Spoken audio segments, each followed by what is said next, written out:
Șoșoaca!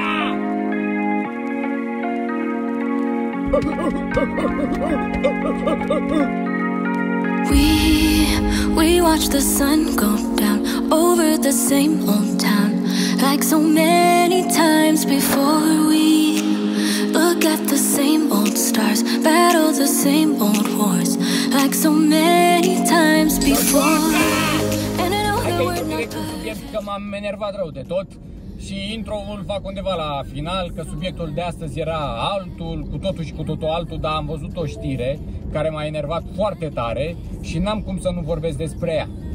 Bă, cică, astăzi, ieri sau alaltă, ieri, nu știu când s-a întâmplat treaba asta, în funcție și de când postez, a fost o ședință în guvern, în dracu să-i ia pe toți, că-s toți la fel, în care a ieșit dracii din ei, mă, în special ăștia de la AUR și de la cine mai e cu ei în barcă. Atenția, nu se înțelege greșit, nu sunt nici cu AUR, nici cu PNL, nici cu USR, nici cu nimeni, că nu mă interesează partea politică aproape deloc. O știu doar că într-un procent extrem de mic. Dar pe mine mă interesează altceva. Am văzut știrea în care, bă, făceau urât cu toți, mă, adică era ca la ușa cortului, o țigănie maximă în care vorbea Câțu și ceilalți care erau de la AUR, dacă nu mă înșel, au început să urle, mă, în timp ce vorbea, în timp ce era în ședință, în timp ce omul vorbea pentru toată lumea. Urla, bă, ce tâmpitule, nebunule, Băi, în guvern, mă, e vorba de oameni politici. După care știrea s-a continuat și mi-o arată pe șoseata, pe doamna Șoșoacă. Nu pot să-i spun Șoșoacă, că la ce comportament are, când mai la îndemână îmi vine să-i zic doamna Șoseata. Deci o arăta pe doamna Șoseata cum trăgea de un nene de la nu știu ce partid era, îi trăgea masca, bă, și ăla se simțea violentat fizic. Săracul, mi-e milă de el, dar avea dreptate, bă, nu poți să faci treaba asta. Vezi dita mai matahala de om, matahala de femeie care vine la tine și îți trage de mască și zice: hai, să te vadă lumea, să te arăți fața la lume, haide, zi! Și omul i-a zis că la comportamentul pe care îl are e normal să aibă 3 divorțuri la activ. Mă, eu cred că asta nu e problema. Problema e că pe oamenii ăștia i-am ales, bă. Și e foarte trist. Repet, nu dau în cei de la AUR. Nu mă interesează ideologia lor politică, nu mă interesează ce susțin ei, nu mă interesează absolut nimic, nici de la ea, nici de la ceilalți. Mă interesează factura umană. Ceea ce e trist la doamna Șoseata este atitudinea aia de urangutan pe care o au și ceilalți care urlau ei cu tâmpitule, nebunule, și doamna Șoseata care îl trăgea pe ăla de mască și mai că îl lua la bătaie. Atitudinea asta, bă, e vorba de oamenii care ne conduc, oamenii care reprezintă țara noastră. Ăștia sunt, la nivel mondial, pătura politică ne reprezintă, cu diplomați, cu politicieni, cu miniștri, cu prim-ministri, cu președinți și așa mai departe. Băi, nu putem să-i alegem pe ăștia. Și revin, de ce e trist? E trist că astfel de oameni sunt politicieni și ne conduc. E trist că doamna Șoseata are un astfel de comportament de urangutan și ea și alții ca ea. Asta în cazul în care atâta poate doamna Șoseata. Eu nu cred că atâta poate. Eu cred că e o femeie foarte inteligentă. Ceea ce înseamnă că e și mai trist dacă e inteligentă. Înseamnă că ce face ea e un circ ieftin ca să atragă oameni. Păi dacă așa atragi oamenii, înseamnă că asta a devenit țara noastră. Ăsta e nivelul de cultură, de inteligență și de educație. Acum, nu era greu să-ți dai seama că în direcția asta ne îndreptăm ca nație, pentru că în anii 90 se spunea despre România că este o țară de top în ceea ce privește educația și că avem rezultate în direcția asta, copii care au rezultate la nivel internațional, la olimpiade și așa mai departe. Bă, nu prea se mai spune treaba asta, nu prea se mai spune de bine despre noi ca țară din punct de vedere al educației. Bă, dar chiar așa de jos să fie ajuns încât să avem oameni de genul ăsta și noi să susținem tare: da, bă, de ăștia aveam nevoie, ăștia, bă, care să se bată cu pumnul în piept și să-i băgem mâna în gât, bă, și să moară cu ei de gât. Nu cred. Cred că aveam nevoie de niște oameni care să se lupte, dar să o facă civilizat și cu inteligență. Repet, nu dau în cei de la aur. Ceea ce vor ei să facă este de admirat. Ideile lor și principiile lor poate că sunt unele foarte bune și vor să schimbe ceva care nu merge în țara asta și au dreptate că nu merg multe lucruri în țară. Bă, dar chiar așa trebuie să fim ultimii mizeri, bă, ultimii urangutani, să fim maimuțe, să ne purtăm ca maimuțele? Adică n-ai cum, mă, hai să dăm și noi dovadă de civilizație, să știm, să vorbim, să ne purtăm frumos cu oamenii din jurul nostru, să-i respectăm, să avem niște idei mai mișto, nu să tragem oamenii de mască pe stradă, că nu putem să fim ca niște maimuțe. Adică pentru oamenii de genul ăsta care se comportă așa în politică, am și eu un mesaj pentru ei, la fel politic, pentru că eu sunt un susținător al țării, le transmit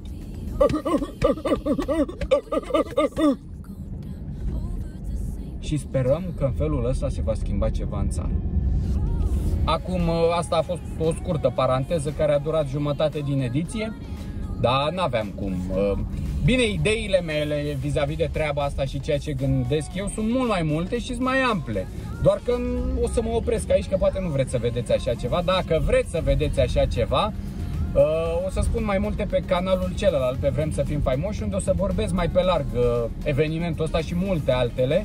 Vă las link-ul în descriere. Dacă aveți întrebări sau dacă aveți să dați cu pietre în mine sau dacă nu m-am făcut suficient de înțeles, dați-mi un mesaj, dați-mi un comentariu, o să vă răspund și o să vă zic mai pe larg. Doar că acum sunt foarte înfierbântat pentru că e caldă treaba asta și m-a lăsat masca așa, adică la ce nivel s-a ajuns, te oripilează, mă, e teribil, adică peste 100 de ani ce o să mai zicem în direcția asta, o să fim amipe cu toții. Da, subiectul este altul, ediția asta am un spectacol, o să mă vedeți cum arăt eu, a pedofil. Nu joc pedofil, joc alt rol, dar așa arăt. Cred că fața mea duce în direcția asta, nu știu ce să zic. Hai, ne vedem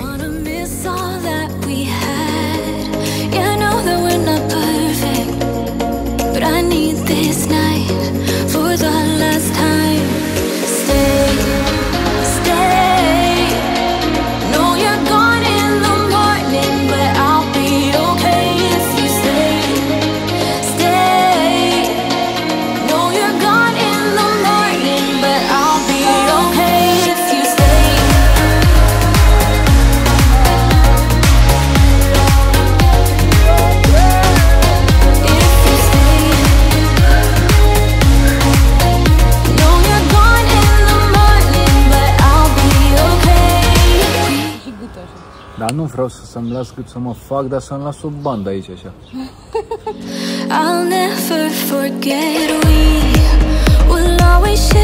Hotărnică! Hotărnică! Unde ești? Bă, uite, dacă îmi las părul așa, nu mai par atât de pedofil.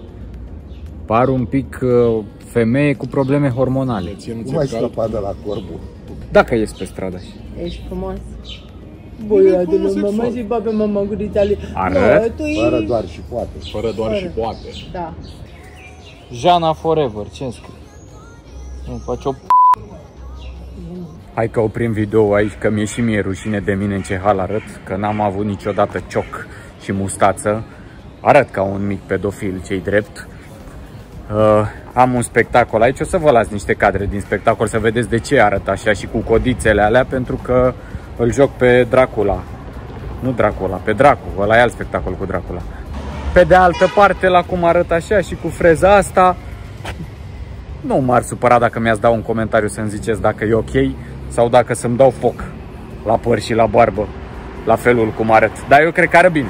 Eu sunt frumos oricum, mă. Hai, vă pupix, vă las 2-3 cadre de acolo și poate mai vorbim după, dacă mai am ce filma. Da, Vionisi. Vezi ce bine în ăsta? Eu arăt eu cum ar da și tu arăți. Și tu ești bine în spectacolul ăsta. Nu se vede, păi da. Păi la tine nu, dar la mine se vede șerpălău. Mă dezbrac și eu.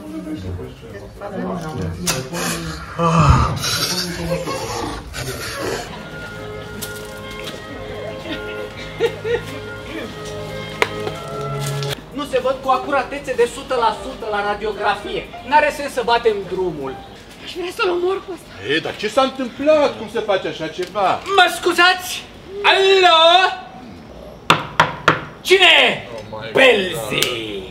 Pot să vă ajut cu ceva? Nu, tocmai ne culcam ceea ce v-aș ruga și pe dumneavoastră să faceți.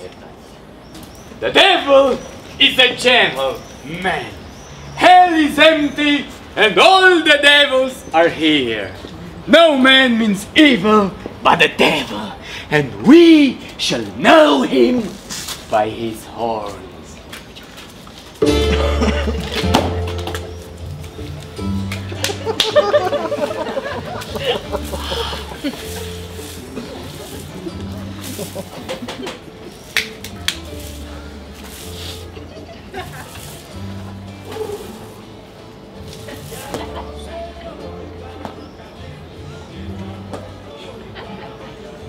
Vacío.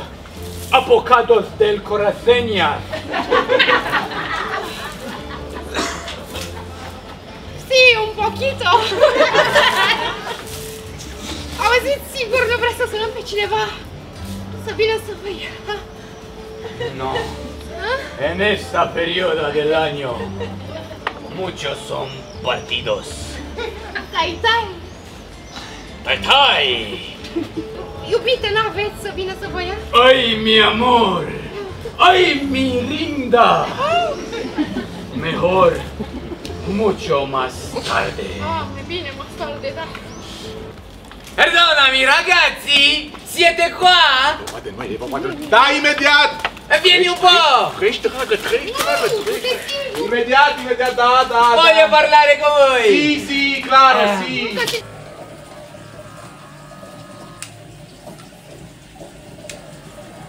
S-a dus spectacolul, iar eu așa pe stradă nu ies. Asta ca să vedeți și partea elaltă a actorilor, pe care nu o vedeți niciodată, că auziți cum se plâng toți că stați, că nu-s bani și așa mai departe. Uite să mai înțelegeți și în ce fel de locuri mai jucăm câteodată. Nu mereu se întâmplă și asta, dar uite că se mai întâmplă. Iar eu pe stradă nu ies așa, ca și condiții.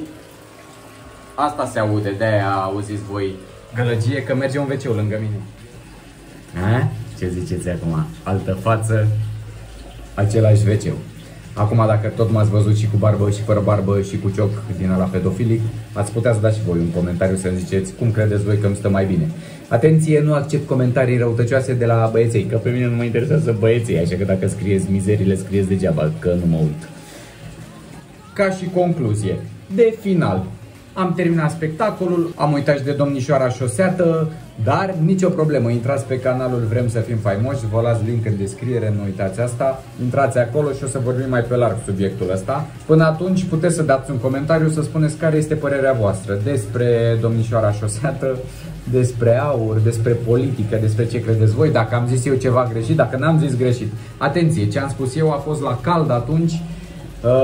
Poate nu m-am făcut bine înțeles, e clar că nu am spus tot ce cred eu, au fost doar niște idei așa în mare, dar aștept să-mi dați în cap dacă nu sunteți de acord cu mine, n-am nicio problemă. Ne vedem când ies din WC-ul ăsta. Am avut eu fundal sonor.